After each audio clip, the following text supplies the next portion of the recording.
So at this point in the drawing, I'm looking for things that are descriptive of the model that I want to accurately depict. So when I go back to my source image, which I constantly do, there are a couple of things that I'm interested in, and some of them are just the way that the hair sticks out.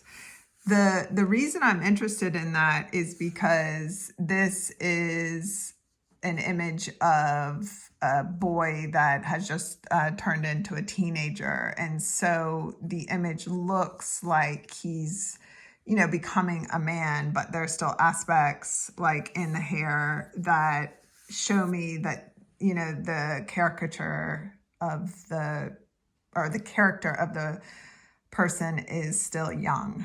And so I had to go back and incorporate my grid to make sure that I had, dips in the hair. And then here's those little pieces that are coming out, and I'll work on those a little bit more. There were a couple of other things, like the earlobe was too thin, and it just had a funny look. And so I had to go back in and widen it here. I also have had to feather out some of these gray values. So they were originally just kind of dark black holes, and it was too contrasted. And so by lightening up some of the gray values around the edge, going back to my source image, looking for some of the gray values here, and the feathering of the gray, it gets darker in the shadow, it's darker here, and then bringing that back into the ear shape. And I'm still working on that. There's a couple of things that I want to get more accurate.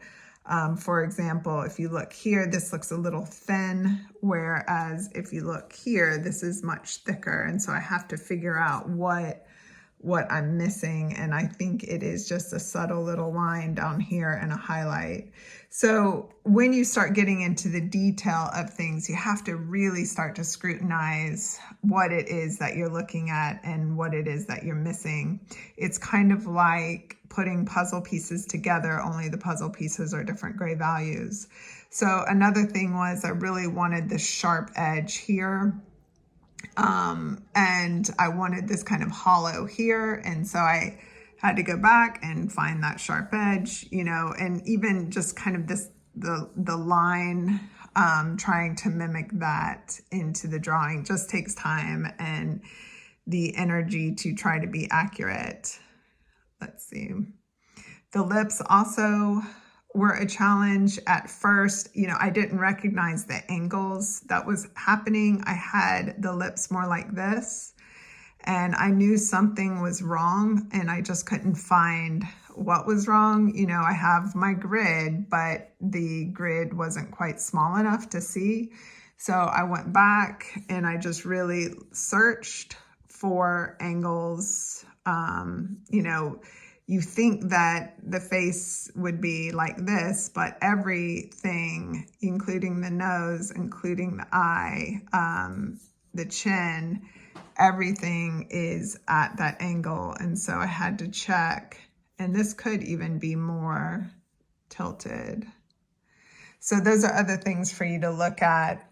And then the final thing is to really look for the deeper dark. So underneath the chin, I really want it to be a little bit darker because I like that this is darker than the background.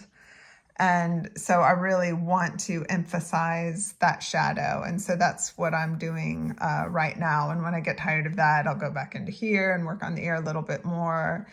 And then eventually I'll work down into the shirt. There's not a lot of folds in the shirt, so I may have my model take another photo where I get a little bit more subtleties in the folds. And that's it.